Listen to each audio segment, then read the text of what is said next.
બાળકો અને સગીરો સાથે થઈ રહેલા અત્યાચારોને રોકવા માટે શાળાઓમાં ગુડ ટચ અને બેડ ટચ જેવા કાર્યક્રમો ચલાવવામાં આવે છે, જેના આધારે સુરતમાં 5મા ધોરણમાં અભ્યાસ કરતી વિદ્યાર્થીની સાથે લાઇબ્રેરિયને અડપલા કર્યા હોવાનું સામે આવ્યું હતું.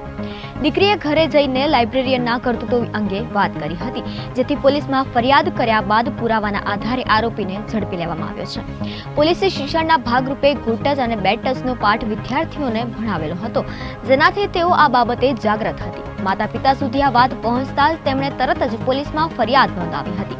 ઉમરા પોલીસે પોક્સો અને છેડતીની કલમો હેઠળ કેસ નોંધી આરોપીની ધરપકડ કરી છે. પોલીસ હવે વધુ તપાસ કરી રહી છે અને અન્ય કોઈ વિદ્યાર્થીની આવા કોઈ વર્તનનો ભોગ બની છે કે નહીં એ અંગે પણ તપાસ શરૂ કરી છે. પોલીસે અધિકારીને કહ્યું કે ઉમરા વિસ્તારમાં એક સ્કૂલ આવી છે, જેમાં ધોરણ 5માં ભણતી બે વિદ્યાર્થીનીએ પોતાના વાલીઓ સાથે આવીને ફરિયાદ કરી હતી કે લાઇબ્રેરીમાં વિજય ચંપકભાઈ પટેલ તેમની સાથે શારીરિક અડપલા કરે છે. વિજય ચંપક પટેલ 48 વર્ષીય છે અને છેલ્લા 20 વર્ષથી તે આ શાળામાં નોકરી કરે છે. જ્યારે લાઇબ્રેરીનો પીરિયડ હોય ત્યારે વિદ્યાર્થીનીઓ ત્યાં ભણવા જાય છે. વિદ્યાર્થીનીઓએ જણાવ્યું હતું કે જ્યારે આ પીરિયડ હોય છે અને તેઓ લાઇબ્રેરીમાં જાય છે ત્યારે આરોપી ખોટી રીતે તેમને ટચ કરે છે.